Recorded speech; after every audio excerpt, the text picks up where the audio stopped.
माणगावमधल्या प्रसिद्ध चन्नट धबधब्यावरती दुर्दैवी घटना घडली आहे। मुंबईवरून आलेल्या एका तरुणाचा पाण्यात बुडून मृत्यू झालाय।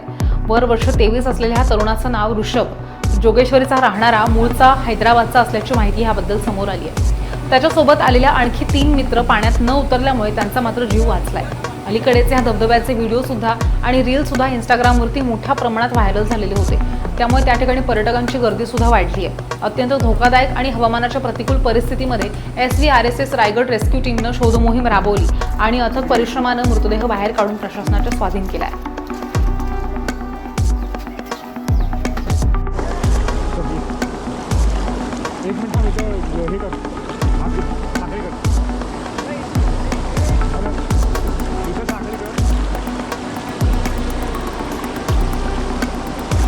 खरं तर हे रेस्क्यू ऑपरेशन न राहता हे रिकव्हरी ऑपरेशन झालेलं, कारण का ज्यावेळेस एखादा व्यक्ती डाऊन होतो किंवा एखादा व्यक्ती बुडतो त्यावेळेस हार्डली आपल्याकडे 5 ते 6 मिनिटं असतात त्याला वाचवण्यासाठी, त्याला बाहेर देऊन CPR देऊन त्याला पुनर्जीवित करण्यासाठी आपल्याला जास्तीत जास्त 2 ते 3 मिनिट असतात।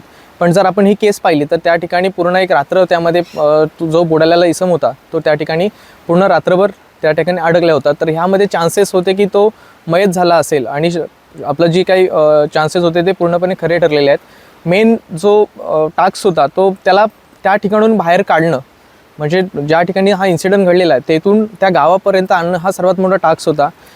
एकदम अरुंद जो काही वाट आहे ही पूर्णपणे अरुंद आहे आणि अगदी धोकादायक आहे। ज्या ठिकाणी एक व्यक्ती फक्त जाऊ शकतो अशा ठिकाणावरनं आपल्याला ती बॉडी रिकवर करणं आवश्यक होतं। ह्यामध्ये स्थानिक ग्रामस्थ असतील, रेस्क्यू टीम असेल, ह्या प्रत्येकाचं आपल्याला योगदान तितकंच लाभलेलं आहे रिकव्हरी ऑपरेशनसाठी। आणि बरेचसे नवीन चॅलेंज आपल्यासमोर त्या ठिकाणी आपल्याला पाहायला मिळाले। काही ठिकाणी आपण जी बॉडी होती ती पाण्याच्या द्वारे आपण ती खाली आणली होती आणि काही ठिकाणी असे भाग होते की ती बॉडी आपल्याला खेचत आणावी लागली होती। झाडी झुडपांमधनं आपल्याला ती खेचत आणावी लागली, कारण का त्या ठिकाणी पूर्णपणे वाट ही चालण्यायोग्य नव्हती। तर त्या अशा परिस्थितीमधनं ती बॉडी आपल्याला रिकवर करायची होती आणि हे ऑपरेशन पूर्णपणे पार पाडलेलं आहे आणि बॉडी आता PM साठी माणगाव रुग्णालयामध्ये दाखल केलेली आहे।